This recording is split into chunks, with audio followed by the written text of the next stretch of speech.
بسم اللہ الرحمن الرحیم الحمد للہ رب العالمین والصلاة والسلام علی سید الانبیاء والمرسلین اما بعد۔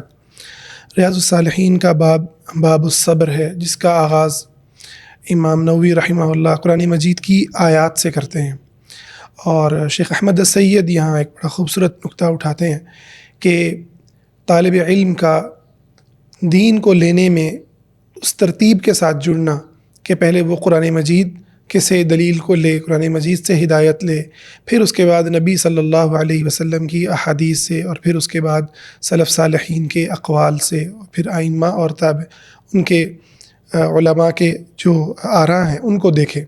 تو یہ ترتیب جو ہے وہ علم کے اندر بڑی ہی اہمیت رکھتی ہے۔ محض قرآن کریم کو لینا اور حدیث سے اعراض کرنا، یا محض حدیث کو لینا یا قرآن مجید سے اعراض کرنا، یہ روش درست نہیں ہے۔ تو اللہ تعالیٰ کی آیات کو ذکر کرتے ہیں، یا ایھا الذین آمنوا اصبروا وصابروا، اے ایمان والو صبر کرو اور ڈٹے رہو، دشمن کے مقابلے میں کھڑے رہو۔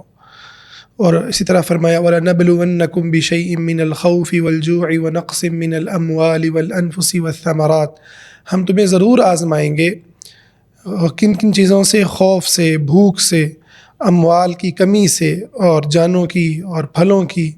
وَبَشِّرِ الصَّابِرِينَ، اور یہاں خوشخبری ہے صبر کرنے والوں کے لیے۔ اسی طرح فرمایا انما یوفی الصابرون اجرہم بغیر حساب، جو لوگ صبر کرنے والے ہیں ان کو ان کا اجر پورا پورا ملے گا بغیر حساب کے، اللہ تعالیٰ عطا فرمائے گا۔ وَلَمَنْ صَبَرَ وَغَفَرَ إِنَّ ذَلِكَ لَمِنْ عَزْمِ الْأُمُورِ، جو صبر کرتا ہے اور معاف کرتا ہے تو یہ بلند ہمت کاموں میں سے ہیں، بہت بلند ہمت کاموں میں سے۔ اسی طرح فرمایا استعینوا بالصبر والصلاۃ ان اللہ مع الصابرین، تم اللہ سے مدد مانگو کن چیزوں کے ذریعے؟ صبر اور نماز کے ذریعے، بے شک اللہ صبر کرنے والوں کے ساتھ ہے۔ اور فرمایا وَلَنَبْلُوَنَّكُمْ، ہم تمہیں ضرور آزمائیں گے، حَتَّى نَعْلَمَ الْمُجَاہِدِينَ مِنْكُمْ وَالصَّابِرِينَ، یہاں تک کہ ہم تم میں جہاد کرنے والوں کو اور صبر کرنے والوں کو دونوں کو الگ الگ کر لیں، دونوں کی آزمائش کر لیں۔ اچھا، قرآن مجید کی یہ آیات اور ان کو جس ترتیب سے امام نووی نے ذکر کیا، اس میں بڑے زبردست پہلو ہیں۔ ایک تو قرآن مجید کا جو پہلی آیت انہوں نے چنی ہے، یا ایھا الذین آمنوا اصبروا وصابروا، یہ صبر کا جو عمل ہے اس کو جو ہے وہ دشمن کے مقابلے میں کھڑے ہونے سے جوڑتی ہے۔ صبر کا جو مفہوم بر صغیر میں پایا جاتا ہے، جس کو صوفیت نے عام طور پر پروان چڑھایا ہے، اس کے اندر عمل کرنا، اس کے اندر ہمت کرنا، امید کا ہونا، قدم اٹھانا، اس کے پہلو بہت کمزور ہیں، اور اس کے مقابلے میں برداشت کرنا، سہنا، ذلت کو، رسوائی کو قبول کر لینا، اور اسے اللہ تعالیٰ کی تقدیر کہہ دینا، اور اسے پھر اس کے اوپر اس ذلت کی قبولیت کو صبر کہہ دینے کا جو پہلو ہے وہ غالب ہے۔ تو یہ پہلی آیت اس چیز کو بالکل توڑ دیتی ہے کہ صبر کا تعلق ہرگز بھی اسباب اختیار کرنے سے، اللہ تعالیٰ سے اچھی امید اور اللہ تعالیٰ کے نے جو وسائل دیے ہیں دنیا کے اندر، جو چیزیں پیدا کی ہیں، انہیں اختیار کر کے قدم اٹھانے کے خلاف صبر نہیں ہے۔ صبر بنیادی طور پر کرتا ہی وہ ہے جو عمل کرنے والا ہے، کرتا ہی وہ ہے جو میدان میں اترتا ہے، کرتا ہی وہ ہے جو کھڑا ہوتا ہے۔ گرے ہوئے انسان کا، مایوس انسان کو اللہ تعالیٰ نے صبر کے لقب سے ذکر نہیں کیا۔ اسی لیے انبیاء علیہ السلام کا یہ تعارف کیا گیا کہ وہ بڑے صبر کرنے والے تھے۔ ابراہیم علیہ السلام کے بارے میں اور باقی انبیاء کے بارے میں اللہ نے خصوصی طور پر ذکر فرمایا کہ بڑے حلم والے، بڑے صبر والے تھے۔ تو ان کی ساری زندگی جو ہے وہ عمل سے رقم ہے، جہاد سے رقم ہے، قربانیوں سے رقم ہے، اور اللہ پہ یقین سے رقم ہے۔ تو صبر کا اس مفہوم کو بہت ضروری ہے کہ سمجھا جائے۔ اچھا، اس کے فوری بعد جو دوسری آیت لے کر کے آئے ہیں وہ یہ ہے کہ اب جو کھڑا ہوگا، اس راستے پر چلے گا، تو اللہ تعالیٰ اس کو آزمائے گا، اللہ اس کو آزمائے گا۔ دیکھیں، صبر میں آنے والی تکلیف کو آپ نے اللہ سے جوڑنا ہے، کہ اللہ سے جوڑنا ہے، اور پھر جو ہے نا وَبَشِّرِ الصَّابِرِينَ، صبر کرنے والوں کو خوشخبری دیجیے، تو وہ ایک پہلو ہے، وہ جو اللہ تعالیٰ کی طرف سے جو بھی آزمائش آ گئی ہے ٹھیک ہے. اس کا ایک پہلو ہے کہ آپ نے پازیٹیو رہنا ہے, آپ نے پر یقین رہنا ہے کہ یہ میرے اللہ کی طرف سے آئی ہے اور یہ گزر جائے گی. اس کا دوسرا پہلو کیا ہے؟ یعنی اگر کسی انسان پر بیماری آ گئی ہے تو کیا وہ علاج نہ کرے, بس صبر کر لے؟ کسی انسان کا کاروبار تباہ ہو گیا تو کیا وہ اسباب کو نہ دیکھے, بس صبر کر لے؟ نہیں. تو یہ دونوں چیزوں کو جوڑ کر کے ایک پوری پکچر بنتی ہے. تو اس پکچر کو آپ یہاں پر دیکھیں. تو لیکن اللہ تعالیٰ نے یہ دنیا ایسی بنائی ہے, اور اس دنیا کے اندر جو یہ حق اور باطل کا معرکہ ہے, اس کو اللہ تعالیٰ نے ایسا رکھا ہے کہ اس کے اندر تکلیفیں آتی ہی آتی ہیں. یہ دنیا کی ایک اللہ تعالیٰ کی جو تخلیق ہے, اس کے اندر یہ بات ہے. وہ جنت ہی ہے جہاں پر کامل زندگی ہوگی, ٹھیک ہے نا. تو اس دنیا کے اندر جو زندگی کا عمل ہے, وہاں آپ کو اس چیز حقیقت کو قبول کرنا ہے. یہ ایک کونی حقیقت ہے. کائنات کی کو بنانے میں اللہ تعالیٰ نے جو ہے نا اس طرح کا سسٹم بنایا کہ یہاں تکالیف آتی ہیں اور آئیں گی. نیک سے نیک انسان کو بھی تکلیفوں سے گزرنا ہوگا.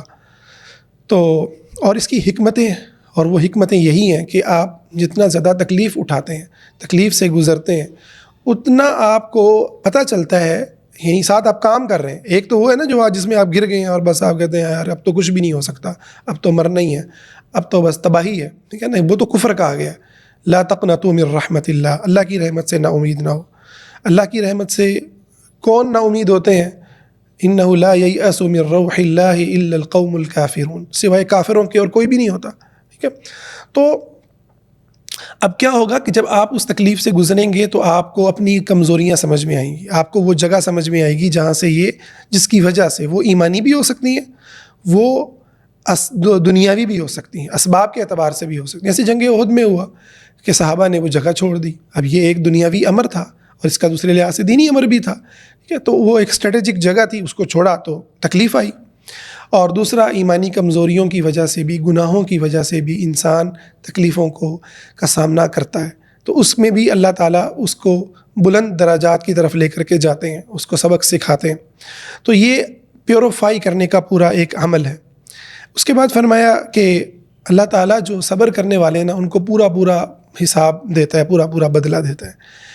اچھا, یہ ایک بڑی زبردست بات ہے جہاں پر ہم آج کے ویسٹ سے ہمارا ایک پورا سائیکولوجیکل ایمانی دنیا کے اندر ایک بڑا مارکہ ہے.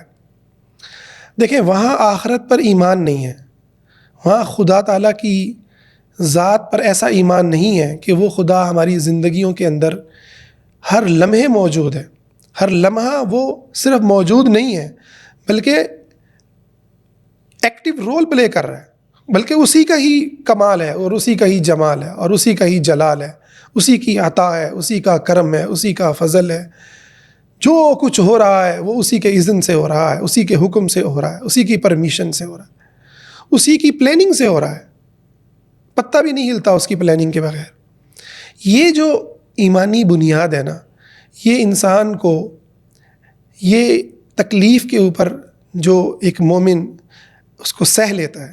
آج کی جو جنریشن ہے نا, جو جین زی ہے, اور ہم خود بھی جو بڑے ایج کے اندر بھی ہیں, ہم جب دیکھتے ہیں نا کہ یار یعنی یہ تکلیف آ گئی, اور ہم اپنے سے بڑے لوگوں کو دیکھتے ہیں, اپنے پیرنٹس کو دیکھتے ہیں اور لوگوں کو دیکھتے ہیں کہ یار آخر انہوں نے کیسے پرسکون زندگیاں گزار لیں, کیسے تکلیفوں پہ صبر کیا. ٹھیک ہے, ان میں جو ایمان والے تھے, بڑے ظرف والے تھے, ورنہ بہت سارے ان میں بھی ایسے تھے جو ظرف سے محروم تھے. تو اس کے پیچھے بات ہی یہ سمجھ میں آتی ہے, یعنی ہمارے انبیاء نے, ہمارے صحابہ نے کیوں کر کے ایک تکلیف دہ زندگیاں اور ایک تکلیف دہ زندگی کے مراحل کو قبول کیا. کیونکہ انہیں یہ یقین تھا کہ یہ سب اللہ کے لیے ہو رہا ہے, اور وہ ایفرٹ بھی کر رہے تھے. تو ان کو جب ایفرٹ بھی کر رہے تھے اور یقین تھا کہ خدا تعالیٰ کے لیے ہے, تو پھر اللہ اس کا پورا بدلہ دے گا. اور اللہ نے یہ نہیں کہا کہ یہ جو حساب ہے, یہ بدلہ ہے نا, یہ اجر جو ہے یہ آخرت میں ہی ملے گا. یہ نہیں کہا. اللہ تعالیٰ دنیا میں بھی دیتا ہے, ہاں آخرت میں تو کنفرم ملتا ہے نا, دنیا میں بھی اللہ تعالیٰ دکھاتا ہے. اور آپ نے دیکھا کہ دنیا میں صحابہ جنہوں نے اتنی تکلیفیں اٹھائیں, پھر انہوں نے پوری دنیا پہ حکمرانیاں کی, پھر وہ پوری دنیا کے حکمران ہوئے. ابو ہریرہ جو بھوک سے بے ہوش ہو جاتے تھے, وہ پھر گورنر بنے, مسلمان حکمران بنے. تو یہ دلیل ہے, اور یہ ایک ہمارا بہت بڑا بیٹل ہے ویسٹ کے ساتھ کہ ہم صبر کرتے ہیں اور صبر کرنے کے ساتھ ہم اللہ تعالیٰ پر یقین رکھتے ہیں کہ وہ ہمیں بہترین بدلہ عطا فرمائے گا۔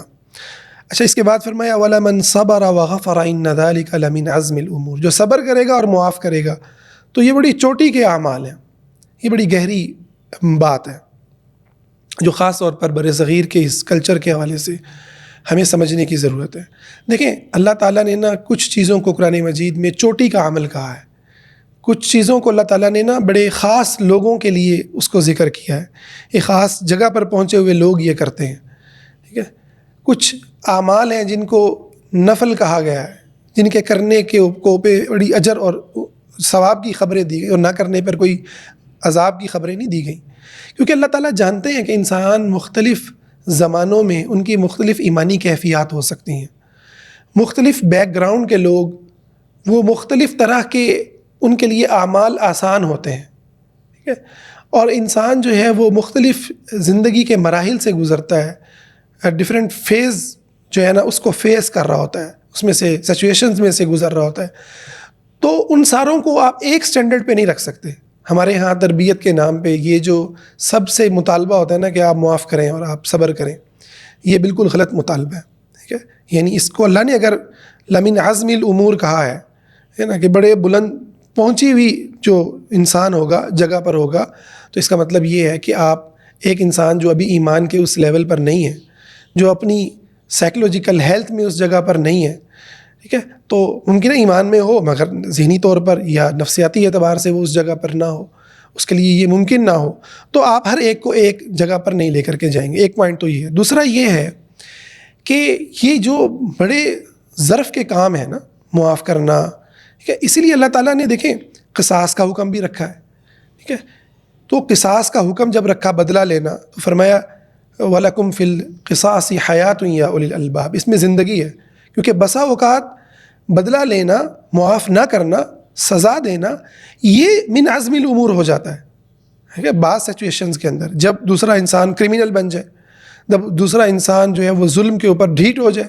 ٹھیک ہے، جب آپ کا اسے معاف کرنے کا مطلب یہ ہو کہ آپ ظلم کو الاؤ کر رہے ہیں، اور ظلم آپ اپنے لیے الاؤ کیا، آپ نے اپنے بچوں کے لیے الاؤ کیا، آپ نے معاشرے کے لیے الاؤ کر دیا، یار یہ بندہ تو ہے ہی ظالم، تو یہ ایک اصول نہیں ہے، ٹھیک ہے۔ اس کو پکڑ کر بہت سارے حکمرانوں پر امپلیمنٹیشن کر دیتے ہیں، یار آپ کوئی بات نہیں، ٹھیک ہے نا، حالانکہ ان احادیث کے یہ مفاہیم نہیں ہیں جو ہمارے یہاں بیان کیے جاتے ہیں، اور ہر سچویشن میں ہر چیز اپلائی نہیں ہوتی، اسی لیے دین کو لینے میں صرف آیت کا پڑھنا یا حدیث کا پڑھنا کافی نہیں ہے، بلکہ ایک فقیہ عالم کے ساتھ جڑنا بہت ضروری ہے جو آپ کو بتا سکے کہ اس ٹائم کے اوپر آپ کے لیے کون سی آیت جو ہے وہ آپ سے ریلیٹ یا آپ سے ریلیونٹ ہے، کون سی آیت ہے جس سے آپ ریلیٹ کریں گے۔ تو یہ جو ہے ایک بڑا ہی اہم پوائنٹ ہے، اور اس میں یہ بھی ہے کہ اگر آپ چاہتے ہیں کہ کوئی انسان بلند مقامات پہ پہنچے تو پھر آپ اس کو وہ ماحول دیں، پھر آپ کی اس کے لیے وہ تربیت کریں۔ اسی وجہ سے نبی صلی اللہ علیہ وسلم نے طائف کے اندر پتھر کھائے، مدینہ جیسی ریاست کے لیے کوششیں کی کہ کہیں پر ایک ایسا اسلامی نظام قائم ہو جائے جس کے نیچے پھر ایسے پاکیزہ اور بلند ہمت لوگ پیدا ہوں۔ اور آپ دیکھیں بلند ہمت لوگ جو ہوتے ہیں وہ اوورآل ایسی دنیا میں پیدا ہوتے ہیں جہاں پر جو نظام ہے وہ ان کو پروٹیکٹ کرتا ہو، تحفظ دیتا ہو، اور وہ صرف اسلام کا نظام ہے۔ اس سے اسلام کے نظام کی قیام کی جو جد و جہد ہے اور اصلاح کی جو جد و جہد ہے یہ بھی واضح ہوتی ہے۔ اور اسی طرح تربیت کے اندر بھی اپنے بچوں میں، اپنے شاگردوں میں، اسٹوڈنٹس میں یہ دیکھنا کہ میں کس طریقے سے ان کو سنوں، ان کی جو اندر جو رذائل ہیں، ان کے اندر جو کم ظرفی ہے اس کو کم کرنے پر کام کروں، ٹھیک ہے، اور ان کو احساس دلاؤں کہ یہ اللہ رب العزت کے پیارے ہیں، اور ان کے اندر شکر کا جو مادہ ہے وہ پیدا ہو۔ اسی طرح سے پھر اگلی آیت میں اللہ سے مدد مانگنے کا حکم دیا گیا کہ صبر کے ذریعے اور نماز کے ذریعے اللہ تعالیٰ سے مدد آپ مانگو، بے شک اللہ صبر کرنے والوں کے ساتھ ہے۔ تو صبر ایک ایسی چیز ہے جو ڈائریکٹ اللہ سے جڑتی ہے۔ ہمارے ہاں صبر کرنے کو پیرنٹس، فیملیز اپنے ساتھ جوڑتی ہیں۔ مولوی جب کہتا ہے کہ یار حکمران کی تکلیف پہ صبر کرو، تو وہ یہ نہیں کہہ رہا ہوتا کہ آپ اللہ کا قرب حاصل کرو، ٹھیک ہے، مولوی صاحب نے پیچھے سے پیسے پکڑے ہوتے ہیں، مطلب یہ بڑی تکلیف دہ بات ہے. یعنی جو لوگ باقاعدہ پلاننگ کر کے یہ کام کر رہے ہیں مسلم سوسائٹیز میں کہ حکمرانوں کے ظلم کو جسٹیفائی کرتے ہیں، ٹھیک ہے، اس کے اوپر لوگوں کو یہ تعلیم دیتے ہیں کہ یار، تو وہ ایسا نہیں ہو رہا تھا کہ لوگوں کو نیک بنا رہے ہوتے ہیں، بیسیکلی تو وہ ان کو بیچ رہے ہوتے ہیں. ٹھیک ہے، بیسیکلی تو وہ بے شمار احادیث کہ جس میں کلمہ حق کہنے کی بات ہے، جس میں ظالم کا ہاتھ پکڑنے کی بات ہے، وہ اس کے خلاف جا رہے ہوتے ہیں.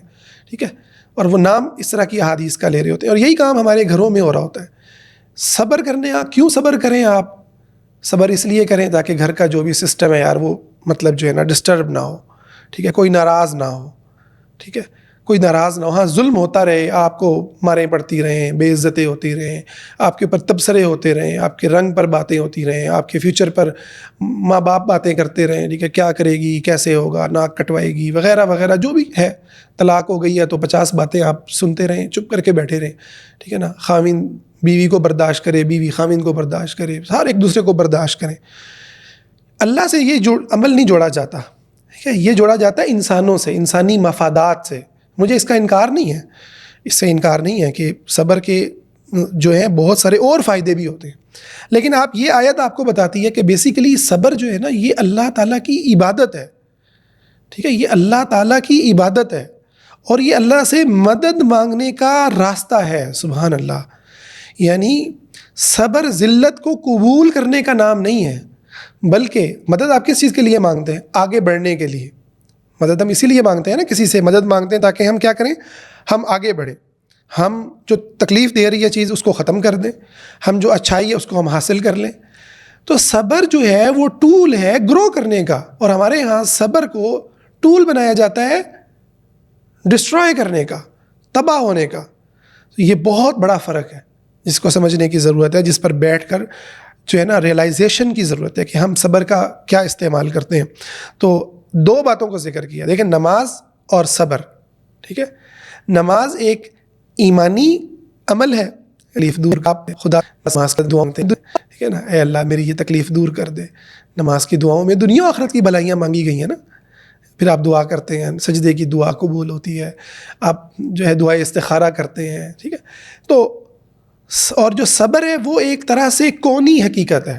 ٹھیک ہے، کائنات اللہ نے ایسی ڈیزائن کی ہے کہ اس کے اندر آپ جب صبر کرتے ہیں تو آپ کے اندر وہ ایلیمنٹس پیدا ہوتے ہیں. ٹھیک ہے نا، آپ ان چیزوں کو ڈسکور کرتے ہیں جن کے ذریعے پھر آپ اچھائیوں کو، بھلائیوں کو حاصل کرنے کی طرف قدم اٹھاتے ہیں، اور وہ ہرڈلز جو تھیں ان کو آپ ریموو کر دیتے ہیں، جو انہیں ان گولز کو گین کرنے میں جو آگے آئی نہیں تھی. ٹھیک ہے، تو اس لیے یہ بڑی ہی اہم بات ہے. اس کے بعد پھر دوبارہ آخری جو آیت لے کر کے آئے ہیں وہ پھر جہاد سے جوڑی ہے. وَلَنَبْلُوَنَّكُمْ، ہم تمہیں ضرور آزمائیں گے، یہاں تک کہ ہم مجاہدین کو تم میں سے اور صبر کرنے والوں کو پہچان لیں.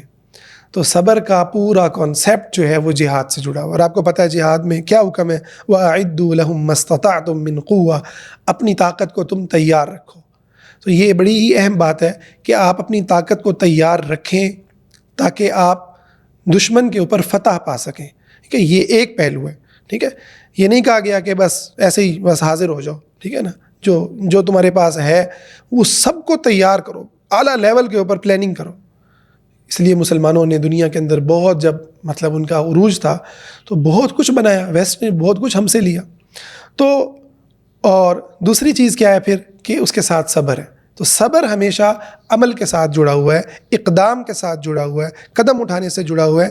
یہ ساری آیات انہی باتوں کو بیان کرتی ہیں. اس کے بعد جو ہے ہم احادیث کے اوپر منتقل ہوتے ہیں. اسے حضرت ابو مالک حارث بن عاصم اشعری رضی اللہ عنہ نے روایت کیا کہ نبی صلی اللہ علیہ وسلم نے فرمایا الطہور شطر الایمان. طہور جو ہے پاکیزگی، وہ ایمان کا نصف ہے. آدھا ایمان جو ہے نا وہ طہارت ہے. اچھا، اس کے 2 معنی شیخ احمد السید کہتے ہیں کہ علماء نے بیان کیے ہیں. ایک یہ ہے کہ تو ایمان سے یہاں مراد نماز ہے، نماز ہے. ایک قول تو یہ ہے، اللہ تعالیٰ قرآن مجید میں فرماتے ہیں وَمَا كَانَ اللَّهُ لِيُضِيعَ إِيمَانَكُمْ، اللہ تمہارے ایمان کو ضائع کرنے والا نہیں ہے. جب قبلے کو کا حکم ہوا نا کہ آپ قبلہ تبدیل کر لیں تو بعض صحابہ نے کہا پھر ہماری نمازیں جو ہم نے اقصیٰ کی طرف منہ کر کے پڑھی وہ تو پھر ضائع ضائع ہو گئیں تو اللہ نے پھر وہاں پر کہا نہیں، اللہ تمہارے ایمان کو ضائع نہیں، نماز کو ایمان کہا. تو گویا پاکیزگی اختیار کرنا، وضو کرنا، اور اگر جنابت ہے تو غسل کرنا، تو یہ آدھا ایمان ہے، یہ آدھی نماز ہے. اور دوسرا معنی جو ہے وہ شیخ احمد سید کہتے ہیں علماء نے، یہاں پر اگر ہم ایمان کا معنی وہ لینا جو ایمان، جس کو پورا ایمان کہا جاتا ہے، اللہ پر ایمان، رسولوں پر، وہ جو پورا ایمانیات ہے، تو یہاں پر طہور سے مراد پھر معنوی اعتبار سے پاکیزگی ہوگی. اور وہ کیا ہے؟ شرک سے اپنے آپ کو پاک کرنا، گناہوں سے اپنے آپ کو پاک کرنا. ٹھیک ہے، تو پاک اپنے آپ کو بچانا آدھا ایمان ہے. ٹھیک ہے، پھر عمل کرنا دوسرا آدھا حصہ ہوگا. ٹھیک ہے، آدھا ایمان کیا؟ آپ اپنے آپ کو گناہوں سے بچائیں، گناہوں میں پھر شرک سے جو مین چیز ہے اللہ کے ساتھ، کفر سے اپنے آپ کو بچائیں، پھر اس کے بعد کبیرہ گناہوں سے، پھر صغیرہ گناہوں سے بچنے کی کوشش کریں، اللہ سے استغفار کریں. تو یہ ہے ایمان، الطہور شطر الایمان. پھر فرمایا والحمد للہ تملأ المیزان، الحمدللہ جو ہے وہ میزان کو بھر دیتا ہے. سبحان اللہ. وسبحان اللہ والحمد للہ تملأان، اور سبحان اللہ اور الحمدللہ جو ہیں یہ دونوں بھر دیتے ہیں. کیا بھر دیتے ہیں؟ ما بین السماوات والارض، جو کچھ آسمانوں اور زمینوں کے درمیان ہے. والصلاۃ نور، اور جو نماز ہے وہ نور ہے. والصدقۃ برہان، اور جو صدقہ ہے، صدقہ کرنا جو ہے وہ دلیل ہے. ٹھیک ہے، وہ برہان ہے جو اللہ کے ہاں کام آئے گی. اور والصبر ضیاء، اور صبر جو ہے وہ روشنی ہے. والقرآن حجۃ لک او علیک، اور قرآن یا تو تیری حق میں دلیل ہوگا، تیرے خلاف دلیل ہوگا. کل الناس یغدو، سب لوگ صبح صبح نکلتے ہیں. فبائع نفسہ، اور سودا کرتے ہیں اپنے نفس کا. اب دو طرح کے لوگ ہوتے ہیں، فمعتقها او موبقها، کچھ جو اپنے نفس کو آزاد کر لیتے ہیں جہنم سے، اور کچھ ہے جو اس کو ہلاکت میں ڈال دیتے ہیں. یہ حدیث جو ہے نبی صلی اللہ علیہ وسلم کے جوامع الکلم کو بیان کرتی ہے کہ کیا خوبصورت مختصر انداز میں سمندر کو جو ہے چند الفاظ کے اندر بند کر دیا، معانی کے سمندر کو چند کلمات کے اندر بند کر دیا. تو یہاں پر والحمدللہ تملأ المیزان، یہ ساری چیزیں جو ہے نا محسوسات سے تعلق رکھتی ہیں. دکھ کی بات یہ ہے کہ ہم جس کلچر، جس دنیا اور جس اس ویسٹرن گلوبلائزیشن کے زمانے میں جی رہے ہیں، ہم احساسات سے محروم ہوتے چلے جا رہے ہیں، محسوس نہیں کر پاتے.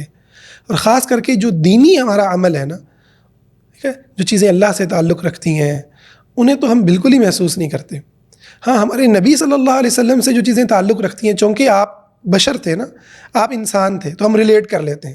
ہمارے بر صغیر میں، نعتوں میں، مدینہ سے محبت میں بہت کچھ کہا گیا، مگر رب تعالیٰ کی ذات سے ریلیٹ کرنا، ٹھیک ہے، کہ میں الحمدللہ پڑھتا ہوں تو اللہ کا میزان جو قیامت کے دن لگے گا، جس کے اندر تولے جائیں گے ہمارے اعمال، وہ بھر جاتا ہے. اللہ اکبر.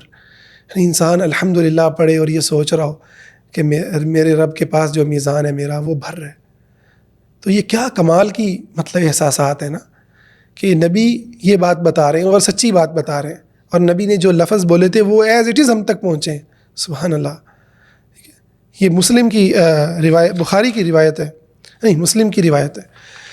تو سبحان اللہ، یعنی کیا کمال کی کے الفاظ ہیں نا. اللہ ہمارے نبی پر بے شمار درود بھیجے جنہوں نے ہمیں یہ کلمات سکھائے. کلمات کا سکھایا جانا کوئی چھوٹی بات نہیں ہے. حضرت آدم علیہ السلام سے جب خطا ہوئی تو اللہ تعالیٰ نے کیا کہا کہ ہم نے ان کو پھر القاء کیا، ہم نے ان کو سکھایا. ٹھیک ہے، اور پھر جب اللہ نے کیا سکھایا کہ توبہ کیسے کرنی ہے، ربنا ظلمنا انفسنا وان لم تغفر لنا وترحمنا لنکونن من الخاسرین. قیامت کے دن جب ساری انسانیت جو ہے وہ اذیت میں اور ربی نفسی کہہ رہی ہوگی، اور نبی علیہ السلام سجدے میں گر جائیں گے، تو اللہ سکھائے گا کلمات.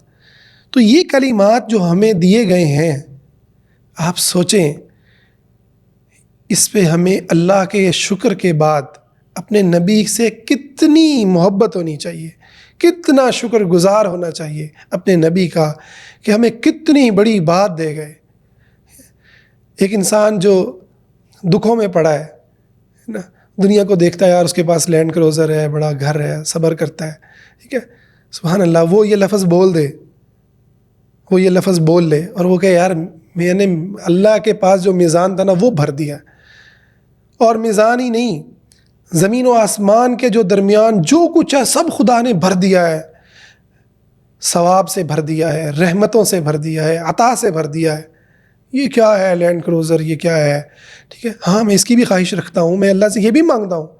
سبحان اللہ. یعنی آپ دیکھیں، یعنی ایک ویسٹ کے انسان میں اور ایک مسلمان میں کتنا بڑا فرق ہوگا. ایک عورت جسے طلاق ہو گئی ہے، جو خلا لے کے بیٹھی ہے کسی وجہ سے اپنے گھر کے اندر اور تکلیف اٹھا رہی ہے، ٹھیک ہے، اور وہ دیکھتی ہے یار لوگوں کے ہاں ان کے خاوند ہیں، بڑی خوشگوار زندگی گزار رہے ہیں، یا بچے نہیں ہیں، دیکھتی ہے کہ یار میرے بچے نہیں ہیں، ٹھیک ہے. سبحان اللہ، اگر وہ ان احساسات اس کے یہ زندہ ہو جائے نا، اور یہ ایمان پارٹ آف لائف بن جائے نا، کہ میں جب الحمدللہ سبحان اللہ والحمدللہ پڑھوں گی تو زمین و آسمان کے اندر جو بھی سب کچھ بھر دے گا خدا عطا سے، کرم سے، فضل سے. تو آپ سوچیں اس کے سکون کا کیا عالم ہوگا. اس کے لیے بہت ضروری ہے کہ ہم مینٹلی اسٹرانگ ہوں اور اپنی بچوں کی تربیت میں، اپنی بیوی کے ساتھ تعلقات میں، بیوی اپنے خاوند سے تعلقات میں، سب سے زیادہ جس چیز کی ضرورت ہے نا کہ اس کو اہمیت دی جائے تو وہ ہے کہ اس کو مینٹلی اسٹرانگ رکھا جائے. بچے کو اس کے احساسات زندہ ہوں، جس سے یہ محسوس نہیں ہوتا نا کہ پھول کی کیا خوشبو ہے اور پھولوں کے کیا رنگ ہیں، موسموں کی تبدیلی محسوس نہیں ہوتی، تو وہ پھر ان چیزوں کو بھی محسوس نہیں کر پاتا. تو جذبات سے کنیکٹ رہنا یہ بہت بڑا چیلنج ہے، اور یہ اللہ تعالیٰ کے قرآن، نبی صلی اللہ علیہ وسلم کی احادیث کو سمجھنے اور ان پر عمل کرنے کا ایک بہت بڑا حصہ جو ہے وہ اس احساسات سے تعلق رکھتا ہے. پھر فرمایا کہ والصلاۃ نماز جو ہے وہ روشنی ہے. اچھا، یہاں جس پوائنٹ کو ذکر کیا اصل میں جس وجہ سے حدیث کو لے کر کے آئے ہیں وہ ہے والصبر ضیاء، صبر جو ہے وہ دیا ہے. اچھا، شیخ احمد السید یہاں بڑی خوبصورت بات کرتے ہیں، اللہ ان کو جزائے خیر دے. کہتے ہیں کہ جو دیا ہے نا، اس کو اللہ نے سورج کے لیے استعمال کیا قرآن مجید میں، ٹھیک ہے نا، وجعلنا الشمس ضیاء، غالباً یہی آیت کے لفظ ہیں، ہم نے سورج کو جو ہے وہ روشن بنایا. ٹھیک ہے،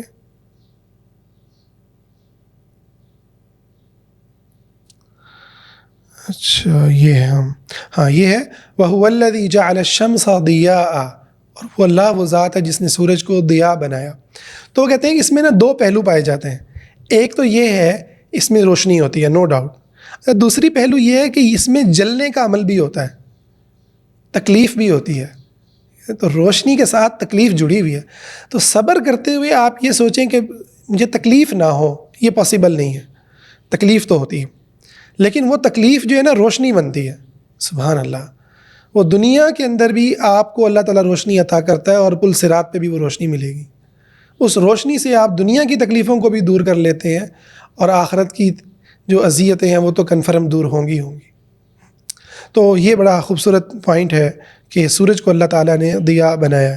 اور پھر فرمایا کہ یہ قرآن جو ہے وہ یا تو تمہارے خلاف حجت ہوگا یا تمہارے حق میں دلیل ہوگا. تو قرآن کریم کو پڑھتے ہوئے محض بس پڑھ لینا اور محض حفظ کر لینا حقیقت ہے کہ یہ مطلب سوچنے کا مقام ہے کہ یہ کہاں کھڑا ہوگا میرے ساتھ. پھر فرمایا کہ سب لوگ نکلتے ہیں، ہے نا. اس میں کہتے ہیں شیخ کہ یہ جو لوگوں کو نکلنا ہے نا، اس سے جو روٹین آپ کی ڈیلی لائف ہے نا، اس کی اہمیت بیان ہو رہی ہے.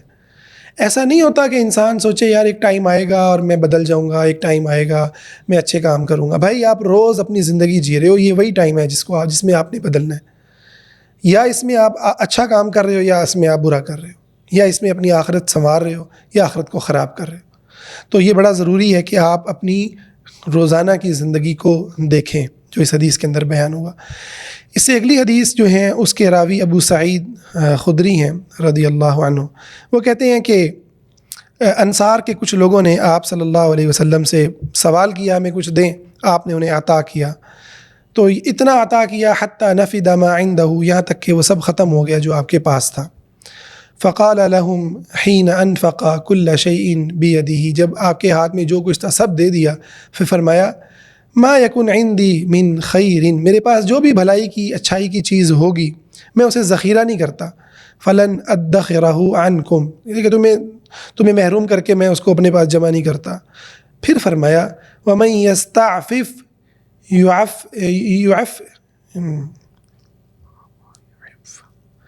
ومن یستعفف یعفہ اللہ، جو کوئی اپنے آپ کو، یعنی یہ لفظ جو ہے نا اس کا ترجمہ تو یوں کرتے ہیں کہ جو اپنے آپ کو سوال سے بچاتا ہے تو اللہ اس کو وہ مقام عطا کر دیتا ہے کہ وہ سوال کرنے سے محفوظ ہو جاتا ہے۔ لیکن یہ یہاں عفت کا معنی ہے، کہتے ہیں نا عفت یعنی عزت کا، اصل کے اندر جو ہے نا سوال کرنے میں، میرے چچا نا ایک بڑی خوبصورت بات کرتے ہیں، کہتے ہیں کہ بندے کا جو منہ ہے نا 2 دفعہ ٹیڑھا ہوتا ہے، یا مرتے ہوئے یا سوال کرتے ہوئے، ٹھیک ہے نا۔ تو سوال کرنے کے بارے میں فرمایا کہ جو کوئی اپنے آپ کو بچاتا ہے نا، جو اپنے اندر ایک عفت پیدا کرتا ہے، ٹھیک ہے، اپنے آپ کو یہ میسج دیتا ہے کہ یار نہیں مجھے اللہ دے گا اور مجھے صبر کرنا ہے، تو اللہ اس کو وہ مقام دے دیتے ہیں۔ اس میں بہت بڑی حکمت ہے، بہت بڑی حکمت ہے۔ ایک تو یہ پتہ چلتا ہے، اچھا پھر ہم پوری اس کو حدیث کر لیں پھر آگے آتے ہیں۔ پھر فرمایا وَمَن یستغنی یغنی اللہ، جو کوئی استغنا کو چاہتا ہے نا کہ یار میں لوگوں سے نہ مانگوں، لوگوں سے کہ آگے مجھے جو ہے نا وہ اللہ تعالیٰ اس کو پھر استغنا دے دیتا ہے، ٹھیک ہے نا، لوگوں سے بچا لیتا ہے، ذلت سے بچا لیتا ہے، اپنا فقیر رکھتا ہے۔ وَمَن یتصبر، اور جو کوئی صبر کرنا سیکھتا ہے، ٹھیک ہے نا، صبر کرنے کی کوشش کرتا ہے، یصبرہ اللہ، اللہ اس کو صبر دے دیتا ہے۔ سبحان اللہ۔ اور پھر فرمایا وما اعطی احد، اور کوئی شخص ایسا نہیں ہے کہ جسے کوئی بھلائی دی گئی ہو، عطاء خیرا واوسع من الصبر، اسے بہت بڑی جو ہے نا بڑی وسیع بھلائی دی گئی ہو، خیر دی گئی ہو، اس بندے سے زیادہ کوئی خوش نصیب نہیں ہے جسے صبر عطا کر دیا گیا۔ صبر سے بڑی کوئی بھلائی نہیں ہے۔ یہ حدیث اتنی گہری ہے، اتنی گہری ہے، اور اس کے اندر اتنے بڑے سبق ہیں نا کہ یقین مانیں ہماری زندگیاں بدل جائیں، اور یہ بخاری مسلم کی روایت ہے۔ ایک بات تو یہ ہے کہ نبی صلی اللہ علیہ وسلم نے جو نصیحت کی، جب وہ مانگنے آئے تو پہلے لمحے میں نہیں کر دی ان کو، اپنے صحابہ کو۔ تو یہ جو نصیحت کو بطور جو ہے نا اذیت استعمال کرنے کا جو عمل ہمارے ہاں ہوتا ہے نا، کہ آپ جو غلطی دیکھتے ہیں بس تبصرے کر دیتے ہیں، تو تبصرہ کرنا نصیحت نہیں کہلاتا، منفی کمنٹس پاس کرنا نصیحت نہیں کہلاتا، اپنا ڈپریشن نکالنا نصیحت کرنا نہیں کہلاتا، اپنا غصہ نکالنا نصیحت کرنا نہیں کہلاتا۔ نصیحت کرنا کیا ہوتا ہے؟ کسی سچویشن کو تبدیل کرنے کی ذمہ داری لینا، اسے آپ نصیحت کرنا کہیں، اصلاح کرنا کہیں، نیکی کا حکم دینا کہیں، برائی سے روکنا کہیں، اصل کے اندر یہ کیا ہے؟ کسی سچویشن کے اندر ایک رسپانسیبل رول پلے کرنا ہے نا، اپنے آپ کو رسپانسیبل بنانا کہ I have to change this situation, I have to change these people, I have to change this behaviour, اور مجھے اس کو ریپلیس کرنا ہے نا ایک اچھائی سے، اعلیٰ پن سے۔ تو دیکھیں آپ کسی کاروبار کا مثال لے لیں، اگر کوئی بندہ کوئی کاروبار کرتا ہے نا اور اس کے اندر پرابلم آتے ہیں تو وہ کیا کرتا ہے؟ وہ دکانیں بند کر دیتا ہے، یا وہ بس مار دھاڑ کے اپنے ملازموں کو نکال دیتا ہے؟ نہیں، وہ بڑی پلاننگ کرتا ہے، وہ دیکھتا ہے کہ یار کس وجہ سے یہ ہوا ہے، کس وجہ سے یہ مسئلہ آیا ہے، ٹھیک ہے، وہ کچھ چیزوں پر کمپرومائز کرتا ہے، کچھ چیزوں کو پھر نیکسٹ سٹیپ کے اندر وہ کرتا ہے۔ تو یہ حدیث نبی علیہ السلام کی حکمت بتاتی ہے کہ آپ اپنے صحابہ کو پہلے دے رہے ہیں تاکہ پہلے مرحلے میں ان کے دل خوش ہو جائیں۔ جب خوش ہو گئے اب ان کو سمجھایا کہ دیکھو میں تو تم سے نہیں روکوں گا، میرے پاس جو ہے، لیکن میرے پاس بھی لمیٹڈ ہے نا، اور تمہاری ضروریات بھی بڑھتی چلی جائیں گی۔ تو اب کیا ہے کہ تم ان چیزوں کو سیکھو، اللہ سے تم عفت مانگو، اور عفت کو صرف مانگو نہیں، یہاں پر یہ نہیں کہ اللہ سے مانگو، ہے نا، اس کی کوشش کرنا، عفت اختیار کرنے کی، استغنا اختیار کرنے کی، دوسروں سے بے پرواہی اختیار کرنے کی، صرف اللہ تعالیٰ کا فقیر بننے کی، اور پھر صبر کرنے کی، یہ سارے فرمائے گئے سیکھنے کے عمل ہیں، سیکھنے کے عمل ہیں۔ صرف یہ کہہ دینا یعنی صرف نصیحت سن لینے کے عمل نہیں ہے کہ بس ہاں یہ کر لو، صبر کیا کرو یار، صبر کیا کرو، تم یار بڑے تمہارے اندر جلد بازی ہے، ہمارے تو بڑے ایسے کیا کرتے تھے، ہمارے بڑوں نے تو اس طرح سے کیا، ٹھیک ہے نا، ہمارے ماں باپ نے تو ہمیں یار کبھی یہ چیز لے کے نہیں دی، تم ایویں پھٹے ڈالتے رہتے ہو، ہم تمہارے لیے کیا کچھ کر رہے ہیں۔ یہ بلیک میلنگ میں سے صبر نہیں آتا، ٹھیک ہے، رگڑے مارنے سے صبر نہیں آتا، ڈنڈے مارنے سے صبر نہیں آتا، اعلیٰ انسان نہیں پیدا ہوتے۔ یہ حدیث آپ کو بتا رہی ہے۔ اس کے لیے اپنے اوپر کام کرنے کی ضرورت ہوتی ہے، اس کے لیے دیکھو کہ آخر یہ کیوں ہو رہا ہے۔ سبحان اللہ، اسی میں ان چیزوں کو ریئلائز کرنا کہ میرے کوئی پاسٹ کا کوئی واقعہ ایسا تو نہیں ہے جو میری زندگی پہ اثر انداز ہو رہا ہے۔ دیکھیں جیسے صحابی کے ساتھ ہوا، اس نے آ کے آپ صلی اللہ علیہ وسلم کو پورا واقعہ سنایا، زمانہ جاہلیت میں نے کیسے اپنی بچی کو زندہ دفن کر دیا، اللہ اکبر، اور آپ رو رہے ہیں۔ تو اپنے شاید کسی پاسٹ کے کسی عمل سے وہ آ رہا ہے۔ قرآن بار بار بتاتا ہے کہ آباء و اجداد کے راستے پہ نہیں چلو، اللہ کے راستے پہ چلو۔ کیا پتہ آپ کے پیرنٹس نے آپ کی فطرت کو بگاڑ دیا ہے۔ حدیث آپ کو بتاتی ہے کہ پیرنٹس بچپن کے اندر فطرت کو مسخ کرتے ہیں، تو بہت ساری بری عادتیں انہوں نے آپ کے اندر جو ہے نا انجیکٹ کر دی ہیں، خاندان نے انجیکٹ کر دی ہیں، اسکول ٹیچر نے انجیکٹ کر دی ہیں۔ کہاں سے آ رہا ہے بھائی، کہاں سے آ رہا ہے، کون سے پیٹرنز ہیں؟ اچھا بہت سارے ایسے پیٹرنز ہیں، آپ کما ہی نہیں رہے ہو، گھر میں پڑے ہوئے ہو۔ نبی علیہ السلام تو دستہ لگا کے دے رہے ہیں صحابی کو جو سوال کرنے آیا کہ جاؤ نظر نہ آنا 3 دن مجھے مدینہ کے اندر، یا جا کے لکڑیاں کماؤ، کاٹو اور کماؤ، اور ان کو کام پہ لگا رہے ہیں نا، تو آپ کے پیٹرن توڑنے ہیں، ٹھیک ہے۔ آج کے دور میں جو بہت سارے ہمارے ہاں جو کورسز ہوتے ہیں، ٹھیک ہے، جو چاہے ٹائم مینجمنٹ کے ہوں، چاہے وہ اس کا تعلق جو ہے وہ آپ کے ایموشنز کی مینجمنٹ سے ہو، اینگر مینجمنٹ سے ہو، آپ کے ٹراماز کی ہیلنگ سے ہو، ٹھیک ہے، آپ کی منی کی سائیکالوجی سے ریلیٹڈ ہو کہ پیسے کے بارے میں آپ کیسے سوچتے ہیں، یہ سارے کے سارے جو کورسز ان کو سیکھنا، ان کی ایفرٹ کرنا، حقیقت ہے کہ یہ اس حدیث کے ضمن میں آئے گا کہ ہاں وہ اسلام کی روشنی کے اندر ہو، نہ کہ ویسٹ کی جو ہے نا رہنمائی میں، ہاں وہ اسلام کی روشنی میں ہونے چاہیے، یہ بنیادی بات ہے۔ تو پھر جو تعریف کی نا آخر میں وہ کی کہ صبر سے بڑی کوئی چیز نہیں ہے جو خدا کسی کو عطا کرتا ہے۔ یہ بڑی ہی گہری بات ہے، جیسے میں نے آپ کو پہلے بتایا، یہ بار بار آئے گا ہمارے دماغ میں نا کہ اس کا مطلب یہ ہے کہ ذلت قبول کر لو، اس کا مطلب ہے جس کو ماریں پڑ رہی ہے وہ پڑ ہی رہے، ٹھیک ہے نا، جو زیادتی کر رہا ہے وہ کرتا رہے، ٹھیک ہے۔ اور نہیں، وہ تو ہم نے شروع میں کلیئر کر دیا کہ صبر کا کہیں پر بھی معنی ظلم سہنے کا نہیں ہے، ٹھیک ہے، یا ظلم کے خلاف قدم اٹھانے سے اپنے آپ کو روکنے کا نہیں ہے۔ ظلم کا معنی، صبر کے معنی کے اندر یہ ساری باتیں شامل ہیں کہ آپ اپنی پوری ایفرٹ کرتے ہیں اور اس کے بعد پھر جو نہیں ہو پاتا اس پر آپ راضی رہتے ہیں، ٹھیک ہے، اسے آپ اس پر راضی رہتے ہیں اور نئے راستوں کو قبول کرتے ہیں۔ بیسیکلی یہ ایک مینٹل سٹیٹ ہے، یہ ایک سائیکولوجیکل سٹیٹ ہے جس میں آپ ڈپریشن میں نہیں ہوتے، ٹھیک ہے، اس پہ تکلیف ہو بھی رہی ہو تو آپ اللہ سے اجر کی امید رکھتے ہیں، ٹھیک ہے، کام آپ کر رہے ہوتے ہیں نکلنے کا۔ تو یہ بہت بڑی بات ہے کہ اچھا اس کو بہت بڑی نیکی کیوں کہا گیا ہے، بہت بڑا خیر کیوں کہا گیا؟ کہ دیکھیں بات یہ ہے کہ یہ دنیا ایسی ہے کہ یہاں پر کوئی چیز کمپلیٹ نہیں ہے، کوئی سچویشن ایسی نہیں ہے، کوئی ریلیشن ایسا نہیں ہے، ٹھیک ہے، کوئی بزنس ایسا نہیں ہے، کوئی کنٹری ایسا نہیں ہے، کوئی ویدر ایسا نہیں ہے، ٹھیک ہے، کوئی بھی چیز ایسی نہیں ہے جہاں پر آپ کہیں کہ یار وہ 100% مجھے جو ہے نا اس کے اندر سکون ملے گا۔ ہاں اللہ سے آپ کو عافیت مانگنے کی تعلیم ہے کہ آپ اللہ سے عافیت مانگیں، دنیا کی، آخرت کی، مال کی، جان کی، اولاد کی، ٹھیک ہے، مگر تکلیف آئے گی، ڈسٹربینس آئے گی، کیونکہ مختلف بیک گراؤنڈ سے چیزیں آ رہی ہیں، مختلف چیزوں سے معاشرے بن رہے ہیں، ٹھیک ہے، اور اس ساری سچویشن کے اندر آپ کو ایک ہیلدی انسان رہنا ہے، ٹھیک ہے، ایک ایسا انسان جو سمجھدار ہے، جو پر امید ہے۔ تو یہ آپ کو وہ طاقت دیتا ہے جس کی روشنی میں پھر آپ اپنے سفر کو آسان کرتے ہیں۔ آپ دیکھتے ہیں کہ اچھا اب مجھے کیا سٹیپ لینا ہے، ٹھیک ہے، یہ آپ کو راستے کی روشنی دیتا ہے، قدم اٹھانے کی طاقت دیتا ہے، دشمن سے ٹکرانے کی قوت دیتا ہے۔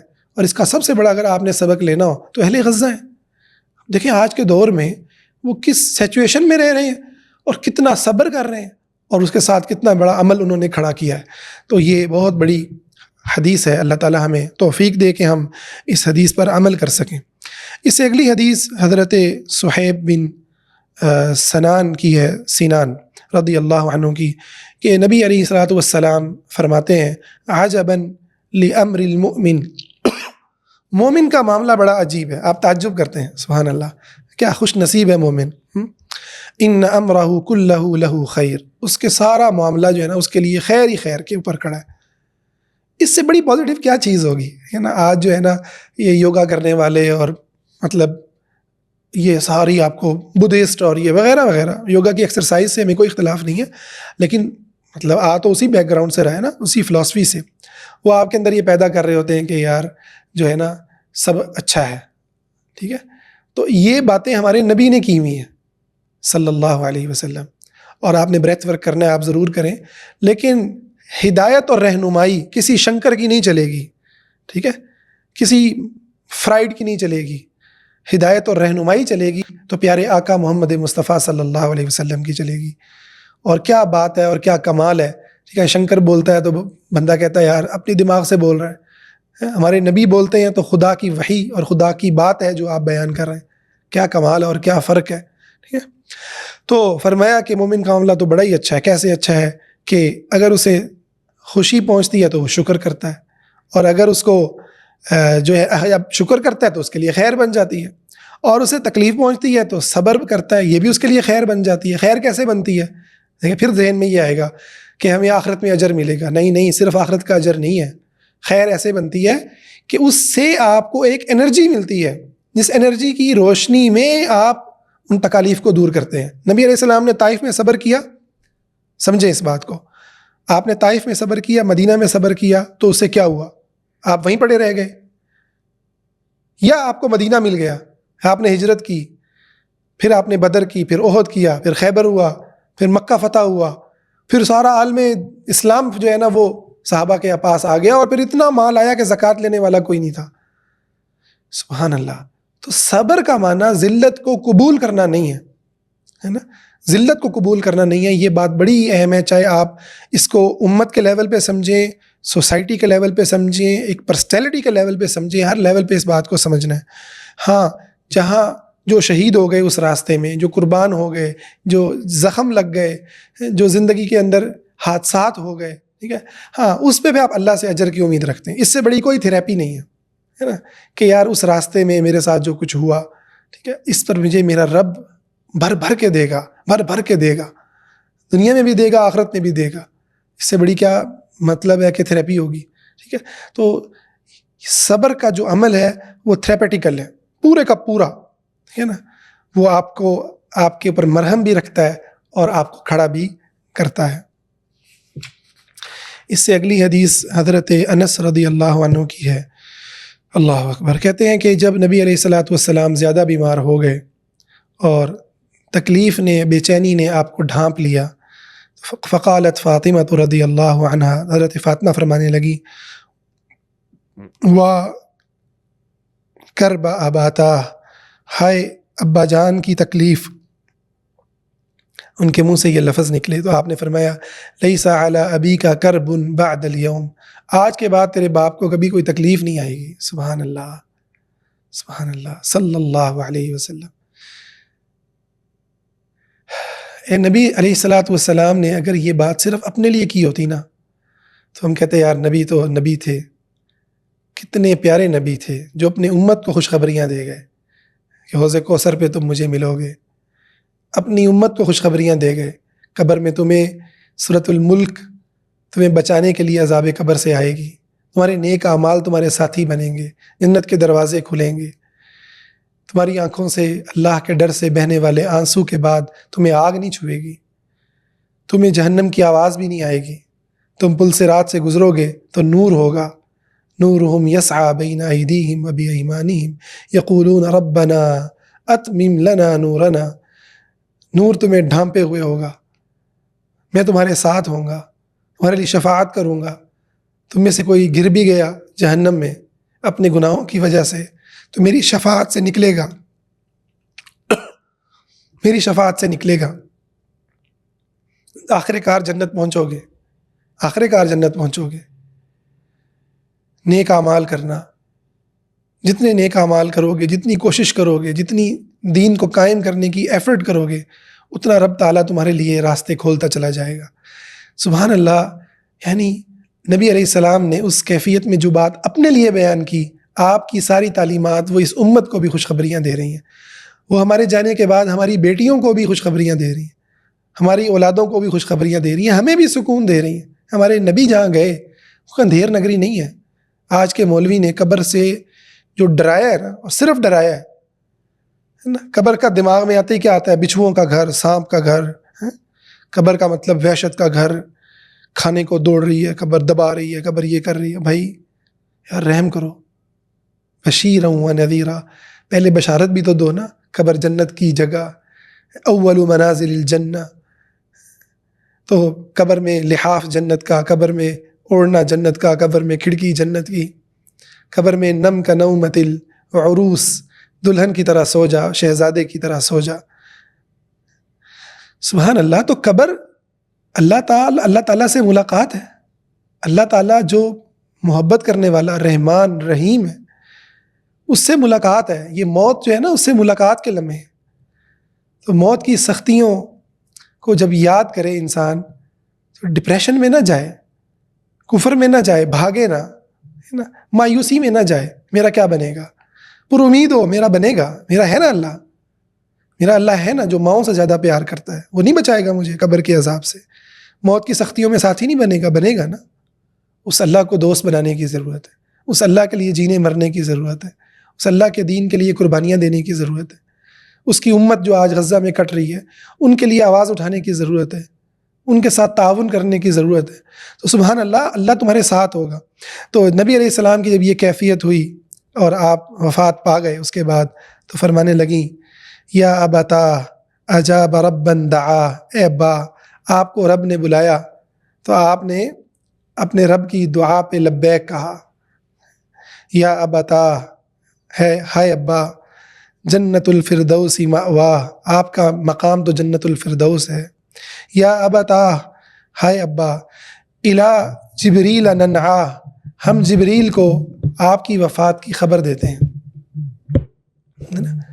کتنی بڑی جو ہے وہ خوشخبری ہے، کتنی بڑی اس کے اندر بات ہے جو حضرت فاطمہ نے ان لمحات کے اندر الفاظ کہے ہیں۔ تو اس کے بعد جب صحابہ دفن کر کے آئے تو فرمانے لگیں اطابت انفسکم ان تحثوا علی رسول اللہ التراب، تمہارے نفسوں کو یہ کیسے قبول ہوا کہ تم نبی علیہ السلام کی جسد اطہر پر، اپنے رسول کی جسد اطہر پر مٹی کو ڈالو۔ اللہ اکبر، کتنی تکلیف کے مرحلے تھے، لیکن انہوں نے ان لمحات میں صبر کیا۔ اور دیکھیں صبر میں امید کا جو پہلو تھا نا، اس نے ان کو زندہ رکھا۔ یہ بہت بڑی بات ہے۔ ایک کافر کیا صبر کرے گا؟ جس کافر کو کینسر ہو گیا، جس کافر کی بیوی اس کو چھوڑ کے چلی گئی، بچے لٹ گئے وغیرہ وغیرہ، وہ ڈپریشن میں نہیں مرے گا تو اور کیا کرے گا؟ وہ شراب نہیں پیے گا تو وہ کیا کرے گا؟ ایک انسان جو آخرت پہ یقین رکھتا ہے نا، اللہ تعالیٰ ہم سب کو عافیت دے، وہ انسان کسی بھی تکلیف سے گزر رہا ہو نا، ایک امید اس کو جو ہے نا کھڑا رکھتی ہے، اور وہ ہے جنت، وہ ہے آخرت، وہ ہے اللہ جو رحم کرنے والا ہے۔ اس سے اگلی جو حدیث ہے حضرت ابو زید اسامہ بن زید، وہ بیان کرتے ہیں رسول اللہ صلی اللہ علیہ وسلم کے آپ آزاد کردہ غلام تھے، اور آپ کے محبوب کے بیٹے سے روایت ہے۔ سبحان اللہ، کیا پیارے لفظ ہیں نا، کہ باپ بھی محبوب اور ان کا بیٹا بھی محبوب نبی علیہ الصلاۃ والسلام کو، یعنی اسامہ یہ بھی آپ کے محبوب، اور ان کے جو والد ہیں زید وہ بھی آپ کو محبوب۔ تو کہتے ہیں کہ ارسلت بنت النبی صلی اللہ علیہ وسلم، نبی علیہ السلام کی ایک بیٹی نے آپ کو پیغام بھیجا کہ میرا بیٹا جو ہے وہ موت کے لمحات میں ہے، اسے آخری وقت آ پہنچا ہے، تو آپ ہمارے پاس تشریف لائیے۔ آپ نے ان کو پیغام بھیجا، کہ سلام بھیجا، اور یہ پیغام دیا کہ ان للہ ما اخذ، اللہ ہی کا ہے جو اس نے لے لیا، وَلَهُ مَا أَعْطَى، اور اسی کا ہے جو اس نے عطا کیا۔ سبحان اللہ، اللہ ہی کا ہے۔ وَكُلُّ شَيْءٍ عِنْدَهُ بِأَجَلٍ مُسَمَّى، اور ہر چیز اس کے پاس جو ہے اس کا ایک مقرر وقت لکھا جا چکا ہے۔ فَلْتَصْبِرْ وَلْتَحْتَسِبْ، تو صبر کر اور اس پر اجر کی امید رکھو۔ سبحان اللہ، یہ آپ نے پہلے لمحے میں یہ خوبصورت پیغام بھیجا، پھر آپ کو انہوں نے دوبارہ بلایا اور بہت قسم دے کر کے بلایا تو آپ چلے گئے، اور آپ کے ساتھ آپ کے صحابہ بھی تھے، حضرت سعد بن عبادہ، معاذ بن جبل، ابی بن کعب، زید بن ثابت، اور بھی صحابہ تھے۔ تو آپ کے ہاتھ میں آپ کے بیٹے کو دیا گیا، آپ کی گود میں، آپ نے اس کو گود میں بٹھایا، اور جب گود میں بٹھایا تو اس کی سانس اکھڑ رہی تھی، اللہ اکبر، ففاضت عیناہ، آپ کی آنکھیں بہنے لگیں۔ تو سعد نے کہا رضی اللہ عنہ، یا رسول اللہ، اے اللہ کے رسول، ما ھذا، یہ کیا ہے؟ فقال هذه رحمت جعلها اللہ تعالی فی قلوب عبادہ، یہ تو اللہ کی وہ رحمت ہے جو اللہ نے اپنے بندوں کے دلوں میں ڈالی ہوئی ہے۔ یعنی رونا جو ہے وہ کوئی رحمت کے خلاف نہیں ہے، صبر کے خلاف نہیں ہے، ٹھیک ہے؟ تکلیف ہے صبر کا، ہمارے ہاں جو ہے نا، کوئی رو رہا ہو نا تو ہم سے کہتے ہیں صبر کرو بھائی، صبر کرو یار، اس کو رونے دو۔ رونے والے کو یہ نہیں کہتے صبر کرو، ہمارے یہاں عجیب عجیب لفظ موقعوں پر بولے جاتے ہیں۔ کوئی رو رہا ہے تو آپ اس کو رونے دو، اس کی تکلیف کو ویلیڈیٹ کرو، اس کو کہو کہ یار ہاں واقعتاً ایک تکلیف دہ بات ہے، کسی کا بیٹا چلا گیا، کسی کی ماں باپ چلے گئے، اس کا رونا ایک نیچرل چیز ہے، ٹھیک ہے؟ وہ صبر کے خلاف نہیں ہے۔ صبر کے خلاف کیا ہے کہ انسان اپنے گریبان کو پھاڑے، گالم گلوچ ہو جائے، اللہ پہ جو ہے وہ شکوے کرے جیسے جاہل لوگ کرتے ہیں۔ تو پھر ایک اور روایت میں ہے فی قلوب من شاء من عبادی، یہ رحمت اللہ اپنے بندوں، خوش نصیب بندوں کو دیتا ہے جن کو چاہتا ہے۔ وَإِنَّمَا يَرْحَمُ اللَّهُ مِنْ عِبَادِهِ الرُّحَمَاء، اور اللہ تو رحمت انہی کو دیتا ہے، انہی پہ رحم کرتا ہے جو دوسروں پہ رحم کرنے والے ہیں۔ یہ بڑا ہی زبردست پیغام ہے کہ ہم تکالیف کو کس طریقے سے ہینڈل کریں، ٹھیک ہے نا؟ اس حدیث کے اندر صبر کرنے کا بالکل ایک وہ اپروچ دی گئی ہے جو اپروچ ہمارے یہاں پہ صبر کے الفاظ سے بالکل ایک الگ کانسیپٹ کھڑا کرتی ہے۔ رونا صبر کے خلاف نہیں ہے، ظلم کے خلاف ایفرٹ کرنا صبر کے خلاف نہیں ہے، ٹھیک ہے؟ اپنے آپ کو ریلیکس کرنے کے لیے کوئی باہر جانا، اپنے نفس کو جو چیز اچھی لگے ان کاموں میں مشغول کرنا، کچھ بھی صبر کے خلاف نہیں ہے۔ شیئرنگ کرنا، ٹھیک ہے، شیئرنگ کرنا، حتیٰ کہ ظالم کی غیبت کرنا، ٹھیک ہے، تو یہ کوئی بھی چیزیں ایسی نہیں ہیں جو صبر کے خلاف ہو۔ پلاننگ کرنا، ٹھیک ہے، تکلیف سے بچنے کی کوئی چیز ایسی نہیں ہے جو صبر کے خلاف۔ صبر کیا ہے؟ صبر یہ احساس کہ میرے اللہ نے یہ ڈالا ہے، میرا اللہ اس کو ہٹا لے گا، اور جو نہیں ہٹی نا اس پہ میرا رب مجھے اجر دے گا، پھر ضائع نہیں کرے گا۔ صبر ہے یہ۔ تو اللہ سے دعا ہے اللہ تعالی ہمیں صبر کی یہ کیفیات عطا فرمائے، جس کے بعد ہم امت کے لیے، اپنے معاشرے کے لیے، اپنے گھر کے لیے، سب سے بڑھ کر اپنے آپ کے لیے ہم کھڑے ہونے والے ہوں، اپنا دفاع کرنے والے ہوں، اپنے آپ کو خوشیاں دینے والے ہوں۔ آمین یا رب العالمین۔